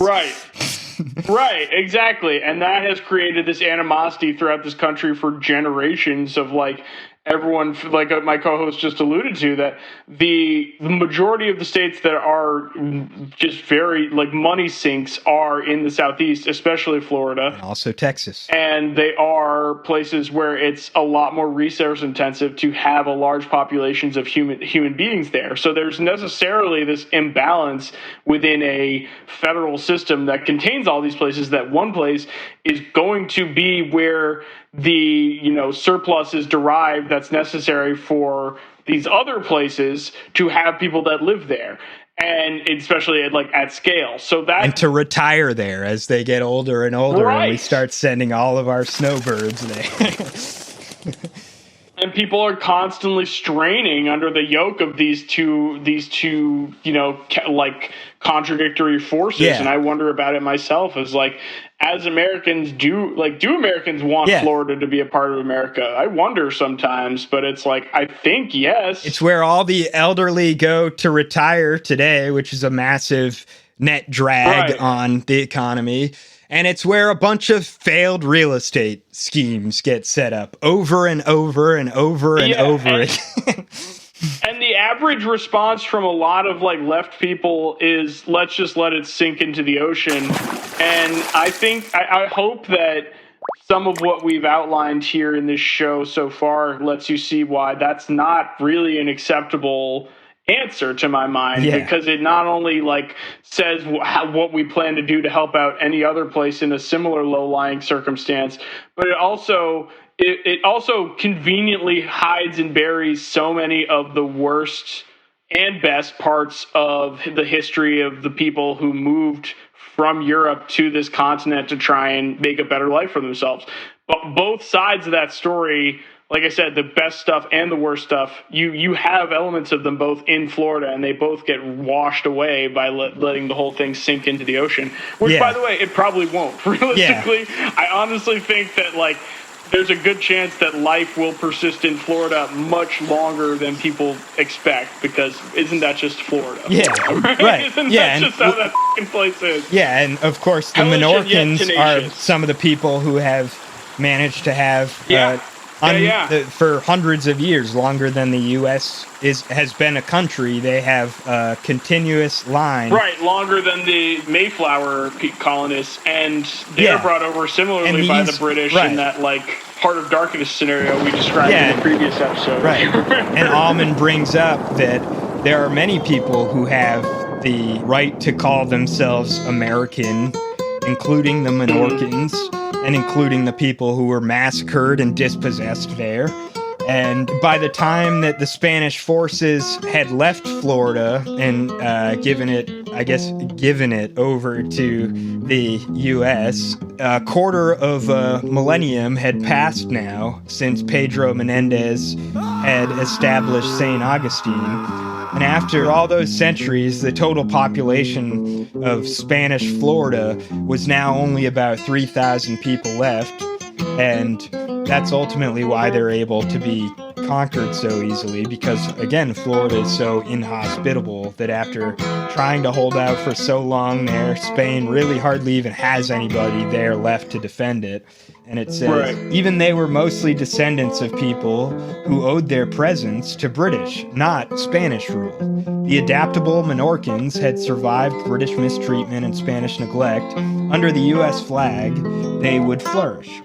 A few hundred other people of various exotic origins also stayed when the Spanish left, almost all of them clustered around St. Augustine and Pensacola and on Amelia Island. Virtually everyone else in Florida by 1821 was either American-born in the U.S. or of American origin. The killers and the killed, the enslaved and those that enslaved them, those who acquired millions of acres and those who lost everything. They were Americans, one and all. Let me do a little reading from the book, too, now, because I got a section here that covers really well what I was saying about the complex grievance that Floridians have about the rest of the country here. So, the imposition of American white race supremacy in Florida, beginning with Jackson and proteges like Clinch and Gadsden, raises many disturbing questions about America's past and our understanding of it. One of them is at what point scholarship shades into complicity with the crimes of history. The problem is not merely that supposedly factual accounts endlessly perpetuate myths such as the purchase of Florida. The deep contempt Florida's new American rulers felt for its people became a staple of what Americans were taught about their country's expansion. A collection of runaway slaves, renegade whites and Indians, and foreign adventurers and pirates. Proud to be one of those renegade whites, I'll say. We're a couple of renegade whites on this show right now. So, and that is how one textbook dating from 1971 described Florida. Think about that. Yeah, we're going to get into several different accounts, including modern and other textbooks from, like you said, 1971. I think there's one from 2006 that we're going to read from. That's talking about people who passed from Spanish to American control without anyone's consent in any of that. Yeah, they did not get to consent to that. It's just really fascinating. Yeah, and so it's hard to believe because of the lasting mark that Andrew Jackson would ultimately leave on Florida, but he only visited 3 times. The first time in 1814 when he advanced on Pensacola, then marched his troops out of Florida in order to catch the British at New Orleans. Then his return in 1818 darkens the reputation of the U.S. in the memories of Spain and Britain. And finally, in 1821, he returns to serve as Florida's first American governor. And as we said, he complains after 6 months that the job is too hard, and he leaves. And then Jackson had anticipated that Florida would become a proving ground for the spoils system that he would later devise as president. And as we talk about every new political realignment, this is a growing grievance all the time, this concept of a spoils system or nepotism or basically a feudal system, or mercantilism is another way to call it. And so ultimately, Jackson had anticipated that Florida would be a proving grounds for this spoils system. And he ultimately wanted to create, when he was president, he wanted to create his own banks and things like that, all part of this spoils system that he devises, much like the guy who says his favorite former president today is also devising his own spoils system. I wonder if there's anything to do with that.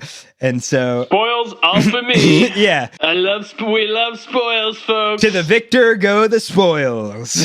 We love spoils. The spoils system. Why'd we get rid of that? Who doesn't love spoils? So President Monroe pulls a fast one, appointing all of his own cronies to the most lucrative post. Classic president move. Just look at Trump today. Classic president move. Truly. Yeah, and then contrary to Jackson's expectations, Florida proves as a failure. Womp womp. And it's impossible under existing circumstances that any business can be profitable. Why are you rereading stuff, Val? I'm sorry, man. You're fine. It just, in case they missed it the first time. I'm skipping around. I'm breaking the mold today. You know what? We're not going linear because, like I said, we're breaking through and we're breaking old habits in Chapter 8. We're trying new stuff where we talk a little more generally about, because I think you made a really good point, which is that Chapter 8 really just reiterates a lot of what we go over and discuss in Chapter 7 as well. Right. Where it's like, and I think the stuff I really want to get into is about the modern historical recasting of everything. You know what I mean? Yeah, as I said before, the layers of sedentary myth that continue. Once you're in for a penny, you're in for a pound. So it's like, if your old story of lies falls apart, I guess it's no problem. You just continue lying further and further and further. Yeah. And so that's what we're going to find here. He talks about 3 different accounts, and each one is just a bigger fabrication than the last one. Another great myth that they talk about is national security. And of course, the national security state that would be devised after World War II was also able to use these broad expansionary executive powers, like what FDR, Eisenhower would do, invading other countries by creating the CIA, which is an expansion of executive authority. So it's, again, continuously seeing the same patterns. He quotes FDR later, too, yeah. Yeah, he does also quote from FDR. And there's actually a biographer of Jackson who compares Jackson's executive overreaches to FDR and says that they're basically the same, even though Jackson's doing it in service of slavery and FDR does it in service of the New Deal. But who cares? It's about the same thing. Giving everybody retirement or enslaving people, kind of the same. There are a lot of bad people in this country. Yeah, really do. Just if you're Mark Andreessen or what's that guy, dark philosopher of the right today, Curtis Yarvin. Oh. He says, FDR is basically a king, And so it's kind of the same thing when Jackson makes himself a king and when FDR does. Who cares that one's sort of behaving more like a philosopher king and the other one is objectively a horrible person? It's really the same thing. And the quote I read before that is, Florida as a collection of runaway slaves, renegade whites, Indians, and foreign adventurers and pirates. One of the things that it's like so important to understand is that Andrew Jackson really did reinstate slavery in Florida in a way that had been abolished by the Spanish, and in a way that was really much more intense, because that's one of the things about American chattel slavery, that it's like American chattel slavery, because of its connection to capitalism and like not happening within a capitalist economy, was very brutal historically compared to other forms of slavery. And so like the idea of like runaways there, I'll read this quote. So like that's the most revealing adjective in that passage, because right across the 20th century in histories of the state of Florida, good slaves toil patiently, bad ones run away. The myth of Floridian human defectiveness provided one justification for the inhumane policies of the United States pursued there. The other great myth concerned national security, like you were saying. Yeah, he calls them also criminally induced persons. Because if you're a runaway slave, obviously you're a thief. You stole yourself. Right, exactly. And I mean, like, it's all happening in the state of Florida to this day, too. It's like, I mean, not to get too contemporary and dated, but like the Epstein files, I keep thinking about how all of that shit essentially happened in Florida and in the Caribbean. And are you still talking about Jeffrey Epstein? Even if it's like obviously so different in so many ways, it's also like, how different really is it? Right? Like this incredibly heinous thing that everyone spoils system. You know what I mean? It's like everyone in this country right now like has their eyes absolutely glued to the screen on every single detail they can digest about the Epstein files and about this absolutely nightmarish going on that seems to have affected every single layer of our federal government and our government in general. And of course, its epicenter is Florida and the Caribbean, and it involves like, international intrigue and the intelligence failures of the United States. You know what I mean? It's like, it's so different, but it's also like there's this like eternal recurrence to how now so many of the people we're dealing with, like Pam Bondi and shit, are like, these are Floridians. It's like, Florida is running the show now. Like, it's really so fucking strange, but in the worst possible ways too. Like in the absolute worst possible ways. So yeah, absolutely. I don't know. I mean, yes, and he talks about these three different accounts of these three accounts that are each in their own ways very illuminating of our modern view, as they keep doubling down on lies and needing to invent new lies at certain points in order to make the old lies start to make more sense. And so we have the first account that he talks about is... Let's just go with the most contemporaneous one, because I think that's the one that also has that sort of general confusion about what the Spanish were even, whose side the Spanish were on. You know what I mean? I think that's in this one as well. Yeah. There is double check. With the passage of time, passions supposedly abate. The truth supposedly emerges from the rubble of accusations and self-justifications. In Florida, the reverse constantly happens. The criticisms of the killings at Negro Fort, grudgingly acknowledged at first, have been airbrushed out of the history entirely. Since the end of World War II, 3 general histories of Florida have been published, each presenting a less truthful version of events than what was available in 1839 or 1860, or in the book that came before it, J.E. Double's 2-volume, 995-page Florida Historic Dramatic Contemporary, published in 1952, contains thousands of citations. Not even in passing does the author mention any of the criticisms at the Negro Fort Massacre. The unfounded allegations that the U.S. assault on Negro Fort was an act of national self-defense are presented as fact. Negro banditti roamed the country, committing crimes and causing such alarm the author states, that General Edmund P. Gaines, Jackson's subordinate in the area, offered $50 for each captive Negro to friendly Indians if the fort were subdued.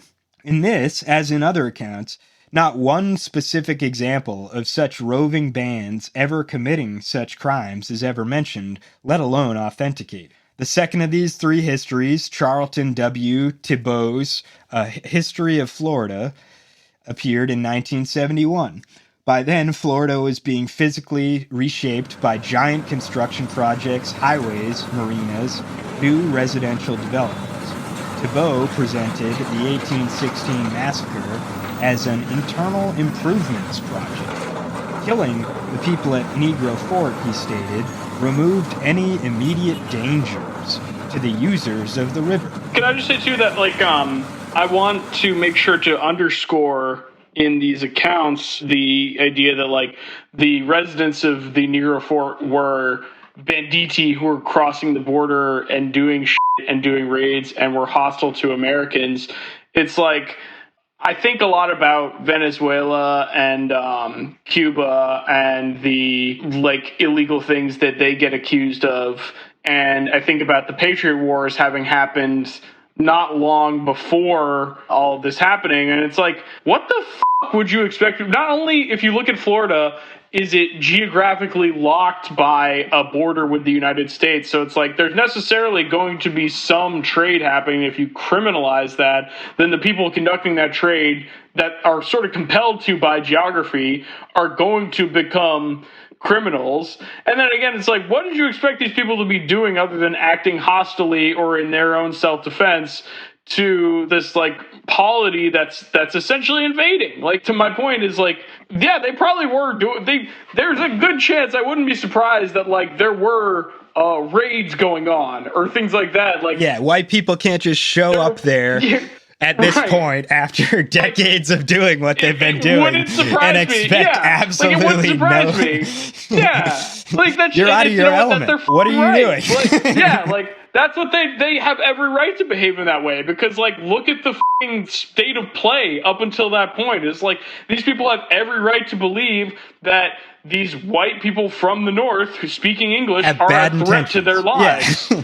Yes, and they're right. So, they're right. So it's they were 100% vindicated by history. So it's so disgustingly disingenuous. And I'm glad, really Chapter 8, thank you for keeping us on track, because really Chapter 8 is not about the misconceptions for us, deranged whites of Florida. It's really about the historiography of Florida as done through the events of Negro Fort, and how often Florida's fake history. It's a good chapter name. Yeah, how often that is literally just the retelling the narrative as is handed down to you by the federal government. That is all it simply has to be in a lot, and not asking any further. Yeah, taking at face value what Jackson claimed was the state's position at the time, and accepting that completely uncritically, and then needing to evolve that lie over and over again because it clearly doesn't make sense and will not withstand the test of time.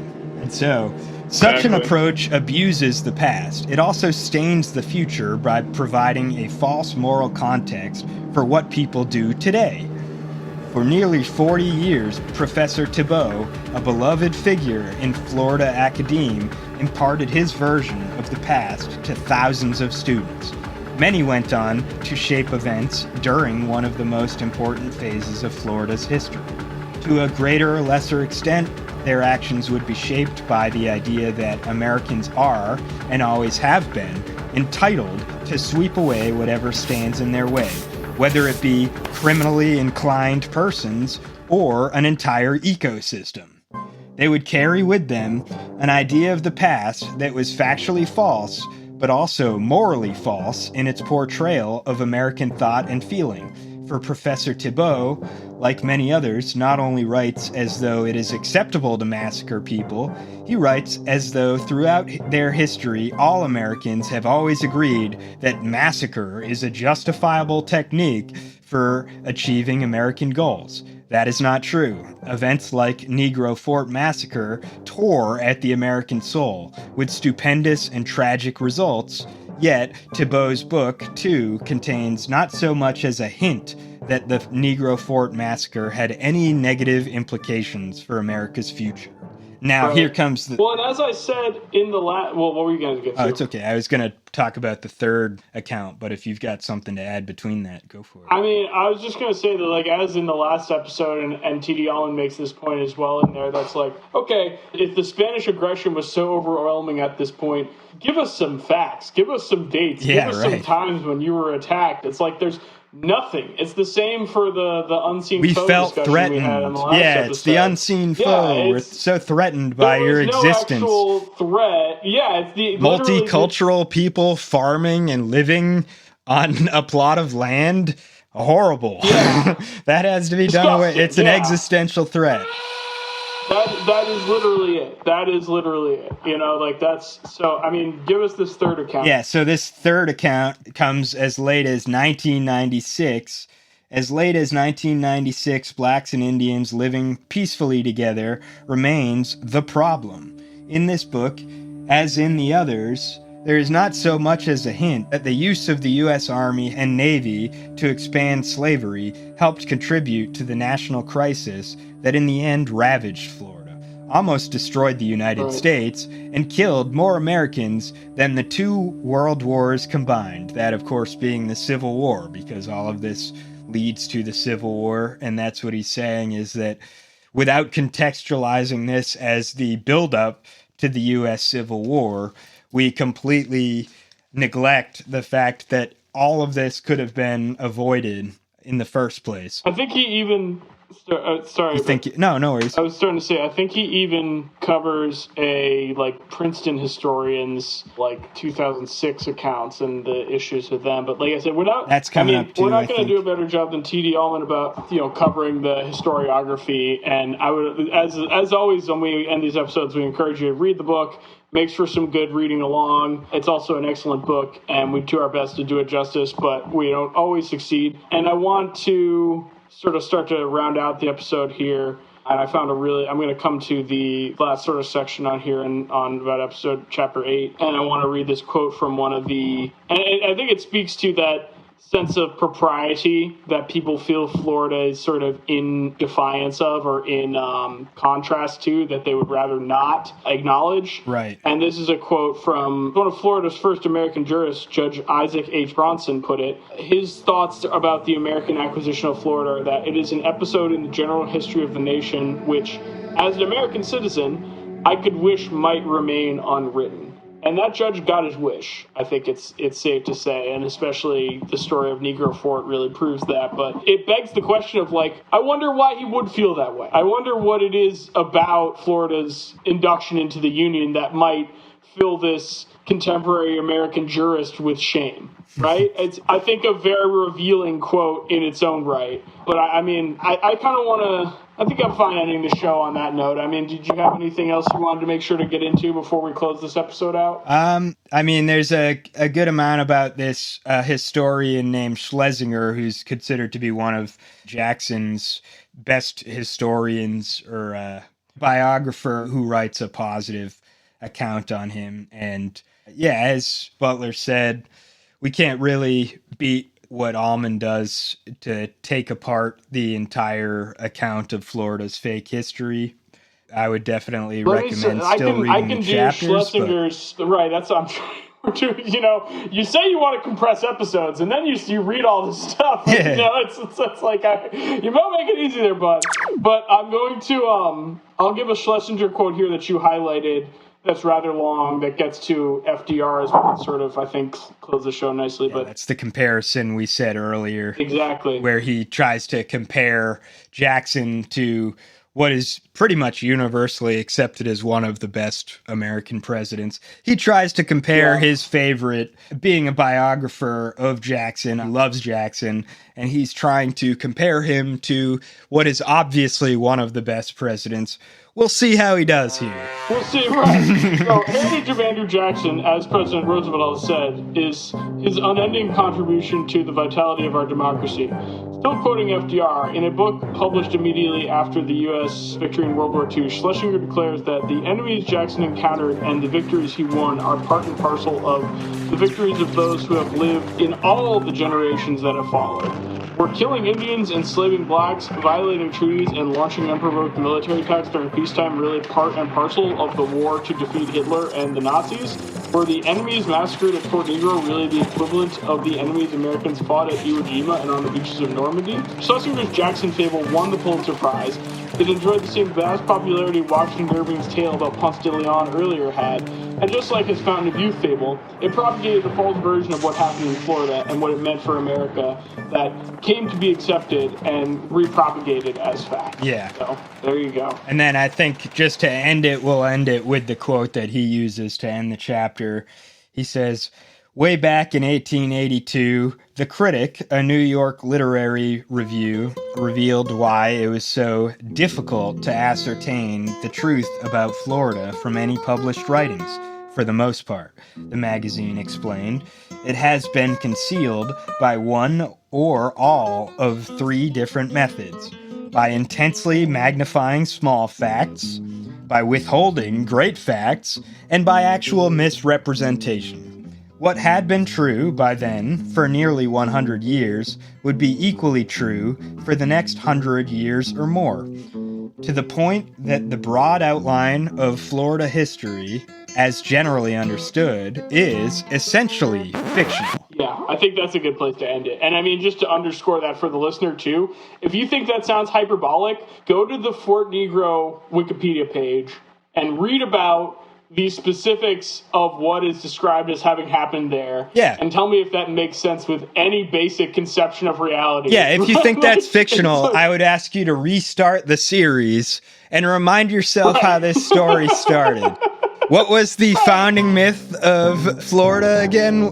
Ponce de Leon and the Fountain of Youth? Yeah. Straight up fiction. Yeah, it's all confabulation. And if you can try and imagine a scenario where a single explosion is able to decimate over 300 people, but then also leaves like dozens and hundreds of munitions unaffected. It doesn't pass the basic smell test. And that does, that's a lot of Florida history for that you. does remind me too of, I think, the last account. We actually get to touch on all of them. There's one account from Robert V. Ramini, and he says, it is a continuing process. In 2006, Sean Willents, a professor of history at Princeton University, produced another of the Jackson, Florida refictionalizations.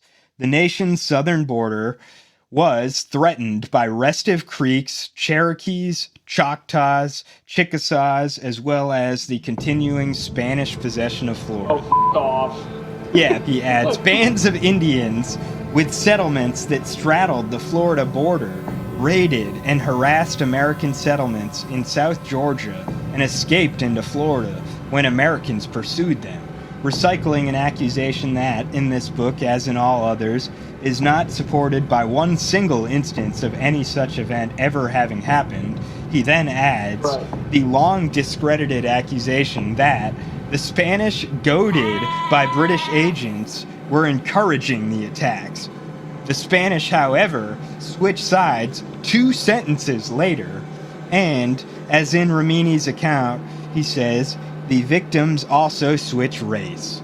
250 fugitive slaves had taken over an old British fort, Willents writes, not mentioning the Indians there or considering the fact that many of those at Negro Fort were free men.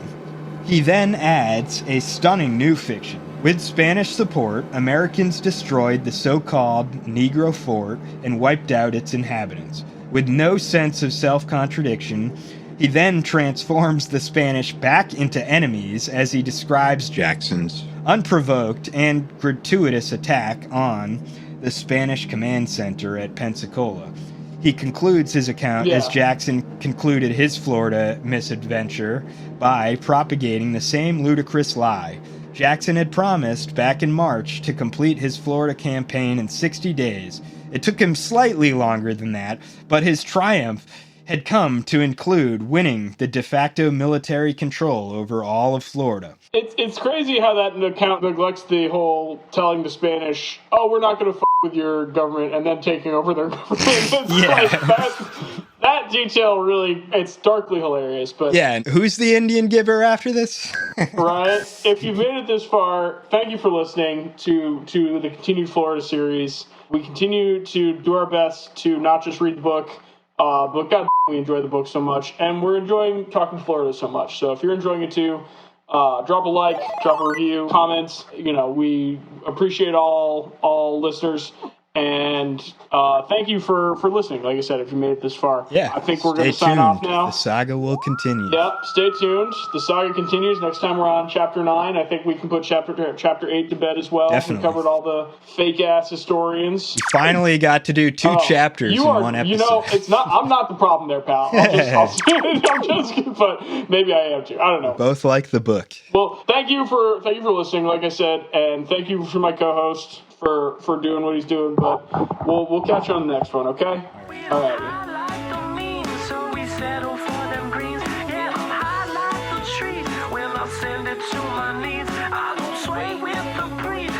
Send me to my knees, yeah. Don't stop. You can't shake this off. Don't stop. They can't touch this shit. Yeah, don't stop if you feel where you're at, then they can't shake you off. No, don't stop to the sound of the gun and the smoke can't take